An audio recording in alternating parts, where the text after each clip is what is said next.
Hello friends, இன்றைக்கி நம்ம என்ன பார்க்க போகிறோம்னா அரிசி பருப்பு சாதம் பார்க்க போகிறோம். அதுக்கு 1 டம்ளர் சாப்பாட்டு அரிசி, அரை டம்ளர் துவரம்பருப்பு ரெண்டையும் கழுவிட்டு குக்கரில் 4 டம்ளர் தண்ணி ஊற்றி மஞ்சத்தூள் போட்டு வேக வச்சுக்கணும்.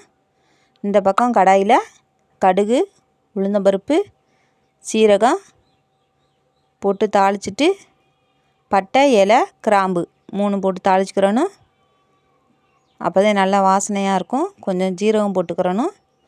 போட்டு சின்ன வெங்காயம் கொஞ்சம், தக்காளி கொஞ்சம், 2 தக்காளி, ஒரு 10 சின்ன வெங்காயம், கருவேப்பிலை எல்லாம் போட்டு நல்லா வதக்கிக்கிறணும். இந்த சாதம் நல்லா டேஸ்ட்டாக இருக்கும். நல்லா கொலைய விடுங்க. 1 டம்ளர் அரிசிக்கு 4 டம்ளர் 5 டம்ளர் தண்ணி ஊற்றி பொங்கி ஊற்றாத அளவுக்கு அடுப்பை சிம்மில் வச்சு வேக வச்சிங்கன்னா நல்லா வெந்துடும். நல்லா கொலைய வெந்துச்சுன்னா நல்லாயிருக்கும் இந்த சாப்பாடு. இதே அரிசி பருப்பு சாதம்.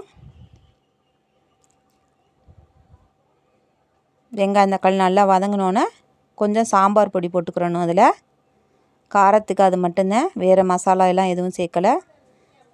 இந்த சாதம் வேகிறதுல கொஞ்சம் உப்பு போட்டுக்கிறணும்.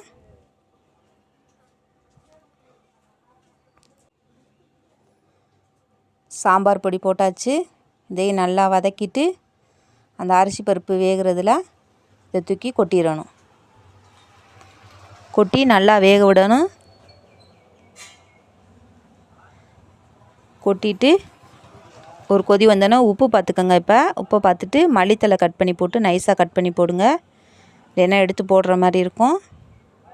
நைஸாக கட் பண்ணி போட்டுட்டு குக்கரை மூடி ஒரு 3 விசில் வச்சுட்டு சிம்மில் வச்சு ஒரு 10 நிமிஷம் வேக விடுங்க.